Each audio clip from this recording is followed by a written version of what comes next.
Good morning everyone, welcome back to my channel. আশা করি তোমরা সবাই খুব ভালো আছো, আমরাও খুব ভালো আছি। আরও একটা রবিবারে তোমাদের সবাইকে ওয়েলকাম। আমি জানি না কোন দিকে তাকিয়ে তাকিয়ে আমি ভিডিও করি। সকালবেলা ঘুম থেকে উঠে চা বসিয়েছি, এদিকে আমার চা ফুটছে, এদিকে আমার ভাতও। সকাল সকাল ভাত বসানোর একটাই কারণ, বিক্রম একটু কাজে বেরোবে, মানে ও একটু দরকার আছে, ও রুবিতে যাবে, তো আস্তে আস্তে ওর মানে বিকেল হয়ে যাবে, তাই ও ভাত খেয়েই যাবে। তাই ভাত বসিয়ে দিয়েছি, চা বসিয়েছি, এখনও ব্রেকফাস্ট করা হয়নি। চাটা নামিয়ে তারপরে আমার জন্য আমি ব্রেকফাস্ট বানাবো। আর রান্না এখন আপাতত কিছু করতে হবে না, মোটামুটি রান্না। এইখানে আমাদের মাছের ঝোল আছে, আর এইদিকেও আছে একটা তরকারি। এই যে এইদিকে আমি আমার জন্য অল্প করে করছি একটু সুজির হালুয়া। আজকে নোনতা করবো না, মিষ্টি হালুয়াই বানাবো। আর এইখানে আমি মাছের ঝোলটা গরম করে নিচ্ছি। এই ছোট আমার মা যে দিয়েছে লোহার কড়াইটা, এটা হওয়াতে এতটা সুবিধা হয়েছে, মানে এগুলো খুব ইজিলি ধুয়েও নেওয়া যায়। তো অল্প যেহেতু দরকারি এর মধ্যেই গরম করে। এইদিকে আমার চা আর ব্রেকফাস্ট রেডি, গ্রিন টি আর সুজি অল্প করেই করেছি। আর এই যে এগুলো তো ধুয়ে দিয়েছিলাম, কন্টেনারগুলো লাস্ট ব্লগে তোমরা দেখেছো, খুব ভালো করে ধুয়ে দিয়েছি। এইদিকে মুখগুলো দিয়ে রেখেছি, যাতে অ্যাকচুয়ালি ভেতরটা তো আর মানে সেরকমভাবে জল থাকলে তো তেল রাখা যাবে না, তাই যাতে রোদের হিটে যাতে জলগুলো শুকিয়ে যায়। আর এইটা হলো আমসত্ত্ব, এটা ঘরে বানানো আমসত্ত্ব। আমার যে একটা ননদ আছে, মানে এখানে থাকে, বিক্রমের পিসির মেয়ে মম্পি, তো ওর শাশুড়ি, ওদের মানে বাড়ি ফারাক্কা, তো শাশুড়ি বানিয়ে। আমার যে ননদটা আছে মানে বিক্রমের পিসির মেয়ে মম্পি, ওর শ্বশুর বাড়ি হলো ফারাক্কাতে। তো ওর শাশুড়ি মা নিজের বাড়ির গাছের আম দিয়ে ঘরেই আমসত্ত্ব বানিয়েছে। তো আমরা যখন ওদের বাড়িতে যাই, বিক্রম একদিন খেয়েছিল, বিক্রমের খুব ভালো লেগেছে। তো ওটা শুনে মাসিউনি এইবার যখন ওদের বাড়িতে আবার এসছে, তখন আমসত্ত্ব বানিয়ে নিয়ে এসছে। তখন ওদেরকে বলেই গেছিলো যে এটা বিট্টুকে দিও, বিক্রমের অ্যাকচুয়ালি ডাকনাম হলো বিট্টু, তো বলেছে এটা বিট্টুকে দিও। তো আমরা যখন গেছিলাম তখন মম্পি এটা দিয়ে দিয়েছে। তো ও আমাকে বলেছিল যে বৌদি এটা না 2-3 দিন একটু ভালো করে রোদে লাগিও। এবার বাড়িতে তো থাকি না, শুধু রবিবার করে থাকা হয়, তো আজকে ভাবলাম কি না একটু যেহেতু বাড়িতে আছি এগুলো রোদে দিই। আর দেখো সকাল সকাল এত গরম, ঘেমে পুরো স্নান করে যাচ্ছে। আমাদের বিক্রমবাবুর খাওয়া দাওয়া হচ্ছে, খাওয়া দাওয়া করে উনি বেরোবেন অলরেডি, ঘুরিতে বাজে। ছুটির দিন কোথায় দুজনে মিলে একটু বাড়িতে থেকে রেস্ট করব, একটু বিকেলবেলা ঘুরতে টুরতে বেরোবো। অ্যাকচুয়ালি ওর মানে নেক্সট উইকে ওর মানে অফিসের সিনিয়ররা আসছেন, ওকে নিয়ে বিভিন্ন জায়গায় ভিজিটে যাবেন।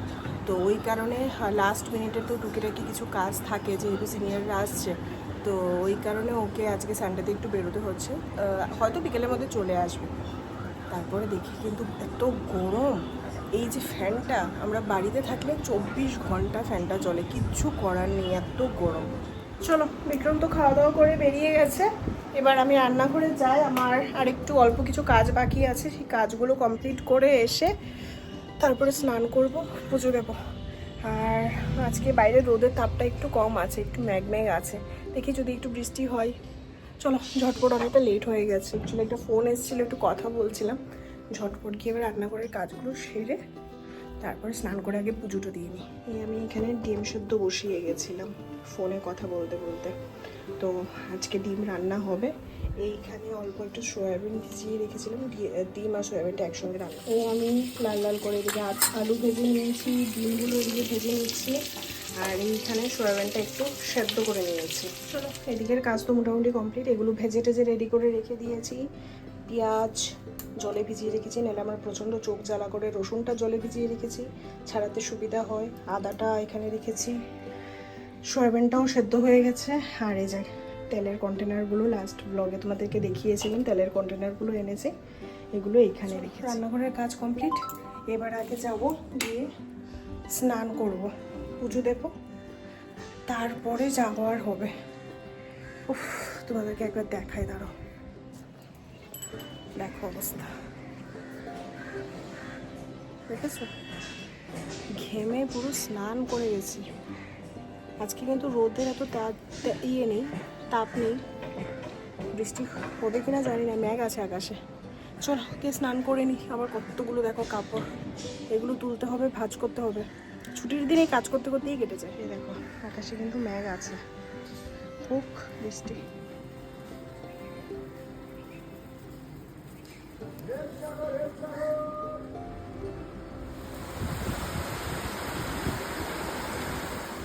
আমার এদিকে পুজো দেওয়া হয়ে গেছে, আর পুজো দিতে দিতে দেখো কি জোর বৃষ্টি শুরু হয়েছে। এই দেখো, দেখিয়েছিলাম না মেঘ আছে আকাশে, এত জোরে আজকে আবার এই সাইডে বৃষ্টিটা আসছে, এবারে ব্যালকনির জানলা টালনা দিয়ে পুরো খাটে জল ঢুকে যাচ্ছে। এই দেখো, ঠিক আছে, এই কারণে দরজা জানলা সব বন্ধ করে রেখেছি। সুন্দর বৃষ্টি হচ্ছে।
আজকে আমি সয়াবিনগুলো আলাদা আর ভাজিনি, যেহেতু একটু সেদ্ধ করেছিলাম, মশলাটা কষিয়ে এর মধ্যে দিয়ে দিয়েছি। এবার সয়াবিনগুলো মশলার সঙ্গে আগে খুব ভালো করে কষাবো, তারপরে এর মধ্যে একটু জল দিয়ে তারপরে আলু দিয়ে দেবো, আর একদম লাস্টে ডিম দেবো। আর নামানোর আগে তো গরম মশলা।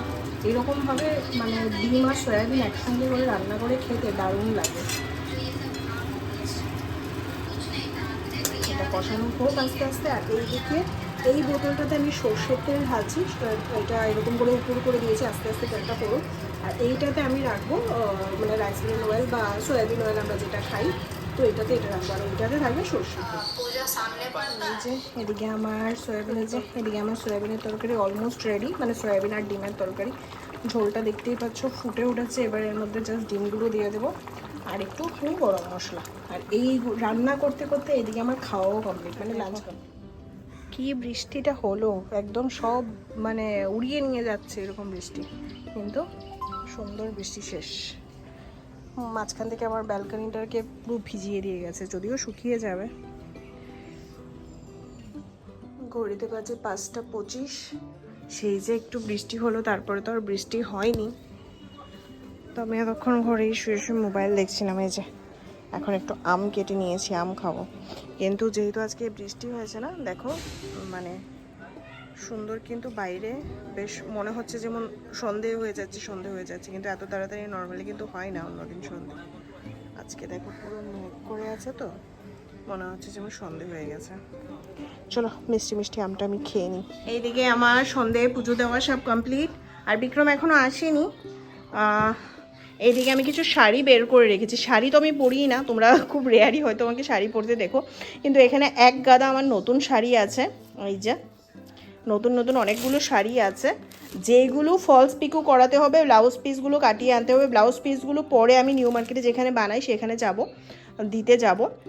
এখানে আপাতত 4টে শাড়ি আছে নতুন, যেগুলোকে ফল পিকো করতে আজকে দেবো, আর ব্লাউজ পিসগুলো কাটিয়ে আনবো। আর আরও একটা আছে যেটা এখন নিয়ে যাচ্ছি না।